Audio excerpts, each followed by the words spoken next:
ಭಾರತದಲ್ಲಿರುವ ಪಾಕಿಸ್ತಾನಿಗಳಿಗೆ ತೆರಳೋಕೆ 48 ಗಂಟೆಯ ಸಮಯಾವಕಾಶವನ್ನು ಕೊಟ್ಟಿದ್ದಾರೆ. ಮಂಗಳೂರಿನಲ್ಲಿರುವಂತಹ ಇಬ್ಬರು ಪಾಕ್ ಯುವತಿಯರಿಗೆ ಆತಂಕ ಈಗ.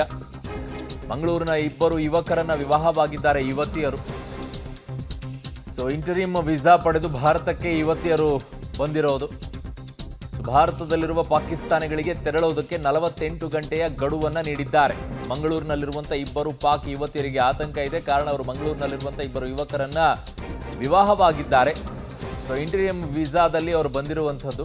ಹಾಗಾಗಿ ಈಗ ಏನಾಗಬೇಕು ಈ ವಿಚಾರದಲ್ಲಿ ಅಂತ ಹೇಳಿ, ಮದುವೆ ಆಗಿದ್ದಾರೆ ಅಂದ ತಕ್ಷಣ ಅವರು ಇಲ್ಲಿ ಭಾರತದ ಪ್ರಜೆ ಆಗಬೇಕು, ಅದಕ್ಕೆ ಸಮಯ ಬೇಕು ಅಂತಂದ್ರೆ 5 ವರ್ಷ ಇರಬೇಕಾಗತ್ತೆ. ಅವರು ಅಷ್ಟಾಗಿದೆಯೋ ಇಲ್ವೋ ಅನ್ನುವಂಥದ್ದನ್ನು ಕೂಡ ನೋಡಬೇಕೀಗ. ಯಾವಾಗ ಮದುವೆ ಆಗಿದ್ದಾರೆ ಏನು ಅಂತ ಹೇಳಿ.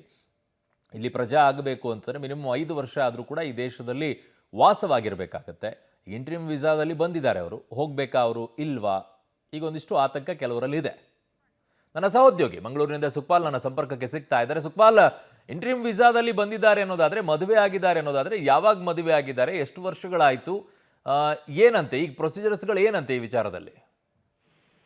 ಮಂಗಳೂರಿನ ಇಬ್ಬರು ಯುವಕರನ್ನ ಪಾಕ್ನ ಯುವತಿಯರು ವಿವಾಹ ಆಗಿದ್ದಾರೆ. ಅವರು ಇಂಟರಿಮ್ ವೀಸಾದ ಮೂಲಕ ಭಾರತಕ್ಕೆ ಬಂದಿದ್ದಾರೆ. ಈಗ ಪಹಲ್ಗಾವ್ನ ಘಟನೆ ಆದ ಬಳಿಕ ಭಾರತದಲ್ಲಿರುವಂತಹ ಪಾಕಿಸ್ತಾನಿಗಳನ್ನ 48 ಗಂಟೆ ಒಳಗೆ ಕಳಿಸಬೇಕು ಅನ್ನುವಂತ ಕೇಂದ್ರದ ನಿರ್ಧಾರ ಏನಿದೆ, ಇದರಿಂದ ಈಗ ಅವರು ಆತಂಕಕ್ಕೀಡಾಗಿದ್ದಾರೆ. ಕಳೆದ ಕೆಲ ವರ್ಷಗಳ ಹಿಂದೆ, ಅಂದ್ರೆ 5 ವರ್ಷ ಪೂರ್ತಿಯಾಗಿಲ್ಲ ಅವರು ಮದುವೆ ಆಗಿ. ಹಾಗಾಗಿ ಅವರೀಗ ಸದ್ಯ ಮಂಗಳೂರಿನಲ್ಲಿ ಇರುವಂತ ಕಾರಣಕ್ಕಾಗಿ ಒಂದು ಕಡೆಯಿಂದ ಕೇಂದ್ರ ಸರ್ಕಾರ ಪಾಕಿಸ್ತಾನಗಳಿಗೆ ನೀಡಿರುವಂತಹ ವೀಸಾ ಏನಿದೆ ಅದನ್ನ ರದ್ದುಗೊಳಿಸಬೇಕು ಅನ್ನುವಂತ ಸೂಚನೆ ನೀಡಿದೆ. ಈ ಹಿನ್ನೆಲೆಯಲ್ಲಿ ಈಗ ಮಂಗಳೂರು ಪೊಲೀಸರು ಈ ಇಬ್ರು ಯುವತಿಯರು ಏನಿದ್ದಾರೆ ಅವರ ಮೇಲೆ ಕ್ರಮ ಕೈಗೊಳ್ಳುವಂತ ಸಾಧ್ಯತೆ ಇದೆ. ಈಗ FRRO ಕಚೇರಿಯಿಂದ ನಿರ್ದೇಶನ ಬಂದ ಬಳಿಕ ಏನ್ ಮುಂದಿನ ಕ್ರಮ ಆಗ್ಬೇಕು ಆ ಕ್ರಮವನ್ನ ಕೈಗೊಳ್ಳುತ್ತೇವೆ ಅನ್ನುವಂಥದ್ದನ್ನ ಹಿರಿಯ ಪೊಲೀಸ್ ಅಧಿಕಾರಿಗಳು ಸ್ಪಷ್ಟಪಡಿಸಿರುವಂತದ್ದು.